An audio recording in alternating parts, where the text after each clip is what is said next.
Welcome back to the Stanford Cardinal Dynasty, where today we travel 2,800 miles across the U.S. to play a game of football. To North Carolina, where we face the NC State Wolfpack. We're coming off of a game at home versus Wake Forest that the final score was a lot closer than what that game really looked like, 31-28. Following a strong fourth quarter comeback, Daniels throwing 3 touchdowns, all to Alik Ayomanor. Without him, this team would not have been close to involved in this game.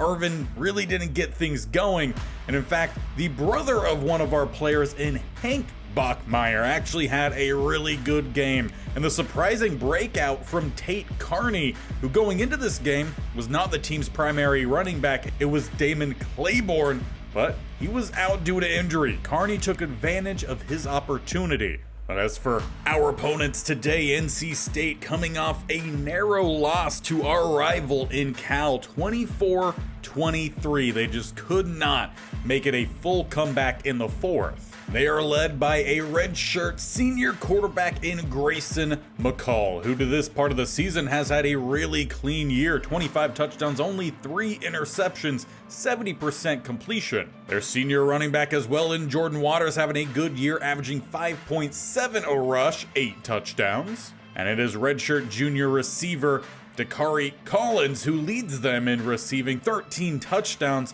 713 yards on just 40 grabs. Defensively, we'll need to keep an eye on the right side for Sean Brown, 6 tackles for a loss. And on the opposite side, a senior in Davin Van has led them in sacks, 7 this year. However, he is out this game with injury, so they'll have to rely on interior, maybe a little bit more from that right-hand side. But with just 4 games left in our season, we need to make sure we win as many as possible to avoid a loss in prestige as we move into our second season. So let's get this one underway as the kickoff is booted. We've got some rain coming down here as it's a lane that closes for Farrell. Send the offense out at the 19. Roush not coming off a strong last game, but at times has really been a huge part of this offense. We start in pistol with Ashton, Daniels, and Irvin in the backfield. Hand it off down the middle, and Irvin finds a lane. He'll pick up 5. There was a lot of hype around him to start the season. Unfortunately, running game has not quite been there, at least any consistency. Irvin gets the catch here. He had a huge game last week, 167. And he's another player we need to make sure we keep well involved so he stays around for his junior season. As we get Farrell on the jet sweep, Irvin couldn't get the block. Ends up being a great tackle there from Carter. 2nd and 8 under center with an ace formation.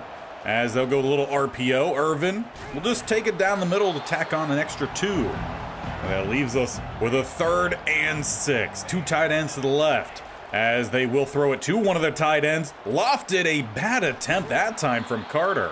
He had a great tackle just a few plays ago. That time very, very light. As it's an RPO, they swing it out to Farrell and a clean tackle. That time, Zach Myers, the freshman safety.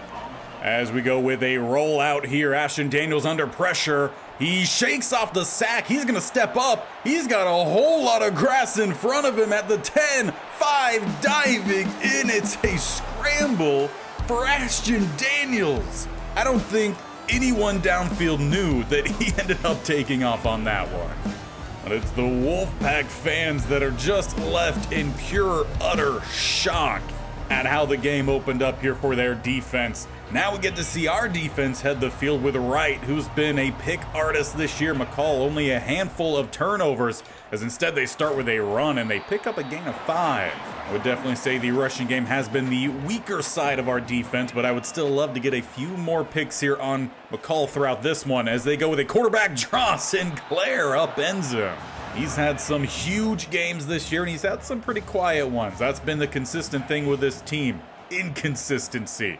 But with a 3rd and 5, a chance to get off the field here as McCall panics. He tosses it into the turf, and it will be a punt. So for the Cardinal, who had to fly all the way to North Carolina, it's been a great start. Offense takes over at the 41 with a little bit of some play action. Rolling to the weak side, looking for Roush, who will get the spinning grab and up out of bounds. Of course, well documented that the Cardinal are really going after one particular tight end recruit, and he keeps bouncing back and forth over whether he's open for him or not. So expect, well, we also get a little bit of running game going. We also definitely look to get the tight ends well involved. As we look for the receiver screen, get this one out to Tiger, who will turn up and pick up a couple. Of course, he coming off a game against his brother last week, and he had a solid game, a touchdown in there, but it definitely wasn't his best game. Back out to Roush, and the refs mark him a little bit short. Coach Barrington is keeping the offense out there. Hard count, no one jumps. It's Butler, the running back, as he doesn't really even have to truck through the defender. Didn't know he was there, slips by, picks up the first. That seems to be the call of success for the Cardinal today. Just simply, the defender's not knowing what's happening. As there's a receiver open downfield, it was Tiger Bachmeyer. Instead, Cole Fordham gets the hit and doesn't go anywhere. Back down the middle, Butler with some ground and pound. He picks up 7. And that'll leave the Card needing just 3 with about 3 seconds here left in the first. As they will look for some slants to open up. Find a little lane here for A.O. Manor, though. It's a great play. I believe that is the freshman safety. Gets the pick. Forced it in there. Well, as the first quarter comes to an end, really puts a damper on what was a great start here for the Cardinal in their away game. It's a big play for the Wolfpack as their offense takes over to start the second, slipping the tackle and picking up 4 goes Waters. Almost in an opposite way, the Wolfpack relying a lot on seniors rather than the Cardinal, who are really focusing in on their strong sophomore class. McCall, though, he's gonna get sacked by Tobin Phillips. He just stepped right into the arms of the big DT, leaving 3rd and 12. It's a spread look. Tafiti with some pass rush, forces the quick throw, and Galvin knocks it away. It's another punt, and no drama comes off of the interception, essentially, which was in the end zone. Offense takes over at the 32 with the Maryland eye. As Irvin, he slips a couple tackles, though couldn't keep his feet. Official stats mark it a gain of 5 for 2nd and 5. As Daniel's going to have his receiver come in motion. They flip it out to Farrell, though he is swallowed up by the pack. They really started to use him a little bit more as a gadget receiver the last few weeks. Started the year off with, I believe it was 3 straight games with a touchdown. Not enough time to get that one off, and the Pack forced their first punt. Following a quick start from our offense, they've settled down as the defenses have taken over this game. NC State with a handoff, play 1, it opens up down the middle, and they will pick up a first. All the way up to the 38 on that one. As they send their receiver in motion, they go with a jet sweep. Tafiti gets taken out and busted to the outside is Collins, slipping off the Edwards tackle and eventually taken out by Manley. But it's a big gain here for the Wolfpack into plus territory as they go hurry up. Keep one receiver out to the left-hand side, 2 to the right. Fullback on the left side / tight end as they hand it off to Waters. We'll pick up 4. They've had a good blend of plays so far. Gotten a lot of guys involved. Slipping tackles, too, have been a big part of their game. Well, honestly, we could say the same with our big play touchdown earlier on the scramble. They're down to the 24. Once again, sending their receiver in motion. He goes to the backfield as it's an option here. And McCall flips it. Breaking another tackle. Eventually, Ramos knocks him down. You could do with just a little bit better wrapping up here. Might need to work on those drills in practice as they hand it off to running back 2. Slips another tackle. Makes it a gain of 7. He's got the Wolfpack down to the 5 for 2nd and 3. As they look with a spread set, we come out with a heavier set and we finally get a clean tackle. Now before we hit 3rd down, quick 2-minute warning. And they're going to come out with a spread look here. We're sticking with our heavier set. They will look to pass. They've got time, eventually getting it out and finding his target. Well placed. It's the tight end Justin Jolie who levels this game. But that does leave our offense with 1:55 to try to make something happen, and the Wolfpack playing close down to the line. See if we could get someone over the top then. Or a leak on the drag here. He'll find a little bit of some space. Nice subtle juke there. Will end up tacking on a few more and out of bounds. So far finding him fairly often. Found the tight ends a little bit as well. Trying to get everyone involved here. As we roll, Bachmeier, he's finding a little bit of space, but it just not leading his receivers. Ashton Daniels, that ball well short and behind.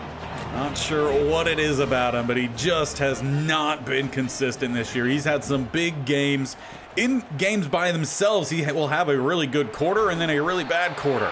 This one setting up the Wolfpack to take a lead before half. They're down to the 34. They've got 3 timeouts of their own. As McCall will look to pass.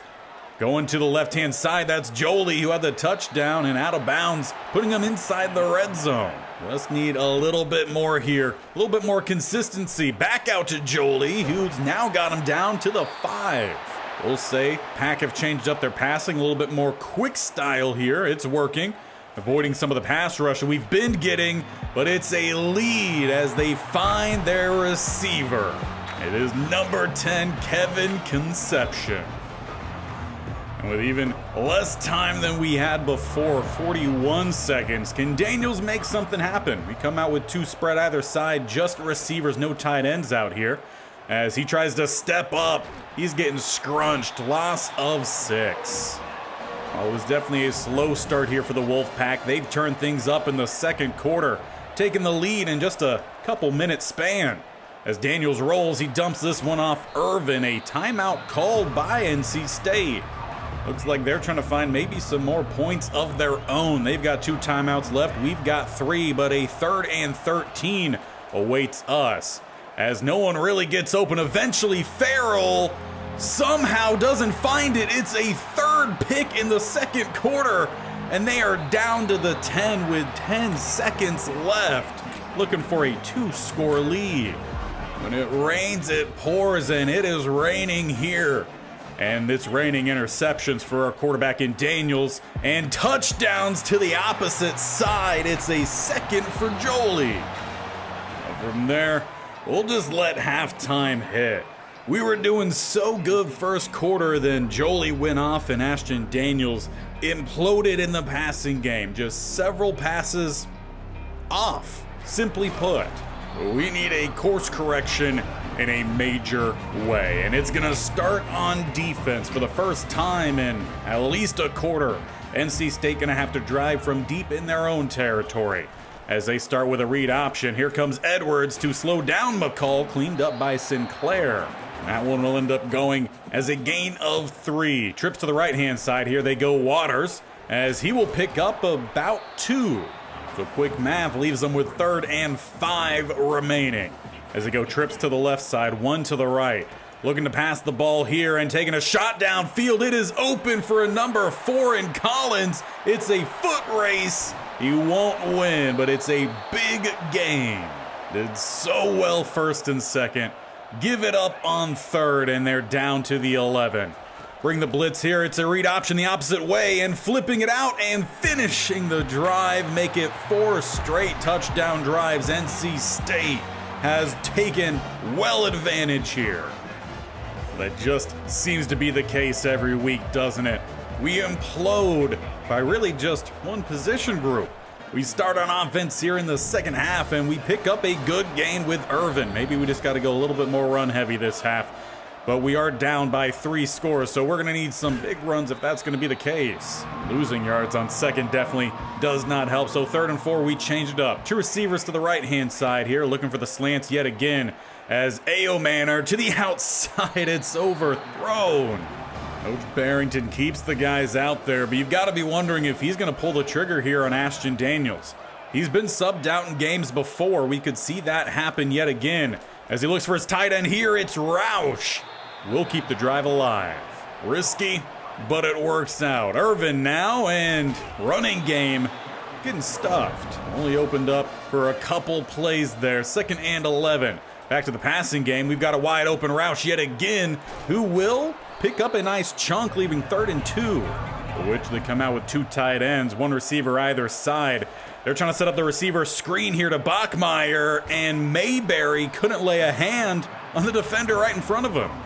So instead of what should have been an easy first, it's a 4th and 1. Offense still staying out there. They got Borden in motion. They swing it out to him. This time he'll pick up the first down, slipping a tackle, turning up, and tack on a couple extra. That's one thing we could say about this team is they never quit. No matter what mistakes they really force on themselves, they keep on going.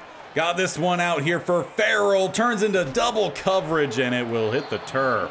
That puts the Cardinal in another 3rd and long situation here. They go 2 to the right, 1 to the left. Irvin, the running back, he goes out on a route, finds a little bit of some grass, but we just can't get it out there. The outside passes almost consistently poorly thrown. Got to find a way to hit those as it's out for Farrell with some space. He's got an easy grab. Doesn't seem to be too often, though, that we get those. Keeping this one moving still. We're down to the 24 as it's out for Ayomanor on the back shoulder. Didn't quite go shoulder height, but it will be another touchdown for Alik Ayomanor, biting back into this deficit here. And hopefully that marks the turning point. We're about to see what we saw last week with a big comeback. But we are to find that comeback. We've got to get some big plays on defense as well. And with a bad decision to return the kick, they start back at the 8. Once again, we just aren't reading the read option that well. Edwards comes crashing down. And for one of the few times tonight, it's actually a clean tackle. 2nd and 10. Now trying to get Waters to the outside, and he's swallowed up. Loss of 3. We could credit the final tackle there to Ramos. Leaving a 3rd and 13. McCall looks to just hand this one off, and a lane for Waters, and he picks up the first, finding 15. They only needed 13. And that's just what we cannot allow. Gotta be able to get those stops on defense. About a play left here in this quarter. They look to swing it, and instead across the middle, Jolie's having himself a heck of a game. It's honestly that kind of game that I think our recruit and Mateo Reverend is looking for. As we bring the heat here to start the 4th, and stepping up, finding his receivers. McCall has put together a really good game so far. Need to force him into some amount of mistakes here in the 4th if we're to fight our way back into this one. Waters breaks the tackle and still manages the first. Honestly, I'd say their offense kind of running the balanced play that we were looking to run this year. As we got 7 minutes left in this one, they will look to pass to the outside, and somehow he finds Conception. The tight coverage we had out there expected us to actually make a play, but it's another clean shot downfield. Conception back again. 2 touchdowns for him on the game, and right now McCall is just racking them up. We've really got to improve this secondary. That one's really going to make this one difficult. Now back down by 3 scores. 6:28 left. The offense takes the field starting at the 25. Daniels rolling. He's got a couple options, but we'll just have to get rid of this one barely. I want to say it was Roush who was sitting wide open in the midfield. But instead, 2nd and 10. As they've got Shield Taylor in motion. Gonna go with some play action, and now Roush wide open again. Shot up the field and out of bounds at the 47. Well, it definitely hasn't been as good of a game as Jolie for NC State. It's still been a pretty solid game for Roush. Keeping involved as they go back to Farrell, and stuffed. Those jet sweeps have not opened up today whatsoever. Changing up the look here then, Daniels. He'll drop back pass. Rolling as he looks for Irvin, and it's a 4th pick on the game. Once again, it's simply underthrown. And the sad part is we have seen Daniels throw such nice passes. He just doesn't do it every time. And that's this. Some things you're going to find here in college ball. Inconsistency with your quarterbacks. I mean, honestly, even a lot of the really good college quarterbacks still don't pan out when it comes to the NFL. It's a difficult position for sure as a flag comes down here. Early movement on the O-line. It's really been about the only mistake NC State has had in almost 3/4 of play. As they hand this one off Waters, he gets to the outside, but it's a loss of 2. Edwards and Wright combined to get the stop, bringing up a 3rd and 9. They got 2 receivers to the left, and they hand this one off, slipping at Waters. Will end up picking up 1, but at the 42, it is too far for a field goal.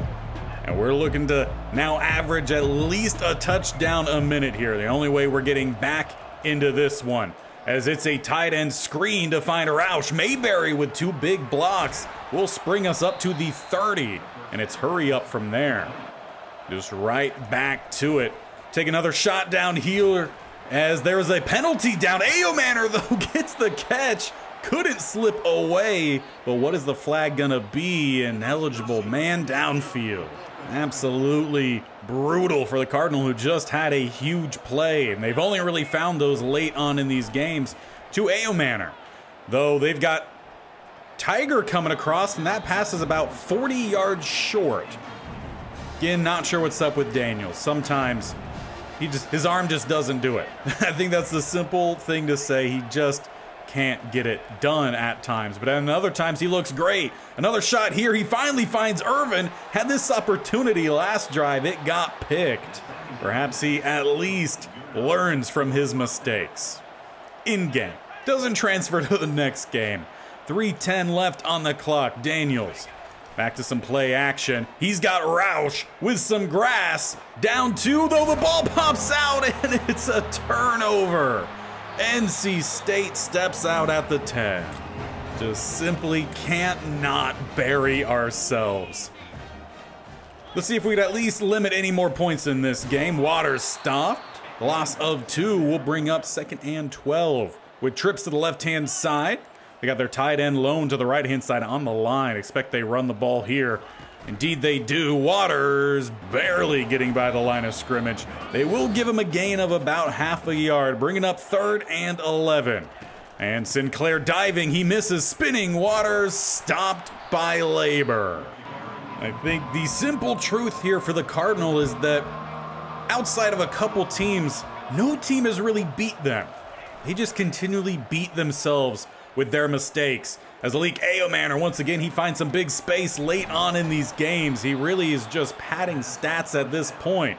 Whether that's going to be for another season with the Cards, or is he going to look to transfer? That is the worry. But it's a hurry up here as we're inside or about at a minute mark left. Again, coming across, though. Why not make it 5 picks? A great job from the corner. Adjusted from the last play, and that will do it.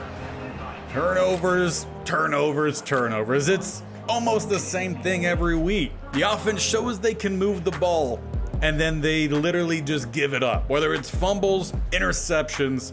Grayson McCall, though, fantastic game. 85.7% complete. Our DBs couldn't handle the passing game today. We did all right in stopping Waters, but they got literally every single receiving option going. 4 or 5 different guys with at least probably 50 yards in this one. Our only real big play came on the Daniels scramble, but NC State, they earned that win. After the year we've seen from all of these quarterback options, Daniels 20 interceptions, 14 touchdowns. Lamson didn't see a whole lot, but he just doesn't have the speed to be out there. And Jackson, who has the best accuracy ratings, 3 interceptions, 1 touchdown. None of these quarterbacks seemingly seem like they have what it takes. So with 3 games left, I think we use the rules to our advantage to get a look at what we have in the future. We have a freshman quarterback here in Elijah Brown, who we decided to give a rest year, let Lamson, Jackson, and Daniels try to figure their stuff out, and if it didn't work, fine. Now, with Elijah Brown, we don't have as much speed as what we have with Ashton Daniels, but more so than our other quarterback options. In terms of his arm, he actually has more throw power than any quarterback we have on this team. Accuracies, they need some development. Short is the worst. Middle is actually tied for the best, and deep is again tied for the best. So there's some good, a little bit to work on. Throw on the run is better than anyone, though. Throw under pressure, it's the worst. So there's a little bit of give and take. He has some decent break tackle ability as well. I think we've got to see what we have here in Elijah Brown, because if he essentially can't take over, we don't really have full trust in Ashton Daniels. I think we either have to really start to look at what quarterbacks we could bring in the recruiting class, or when it hits the trade portal time, we got to go heavy there. And I was already thinking we got to go heavy for the offensive line, especially with after the news from our last game. We were in the lead for quite a long time here for Devin Bostic, but Texas decided to come in and, well, frankly, they're doing better than we are. So Devin Bostic decided to essentially end his recruiting with us, and he verbally committed to Texas. One positive is we did get Terrence Poe, but we can't keep having to rely on getting these recruits for the positivity of the episode. We've got to win some games. We need players in the games to have good ones.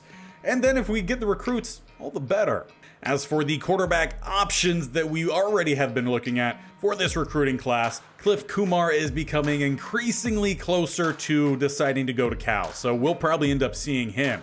As for Chad Lloyd, we are in first.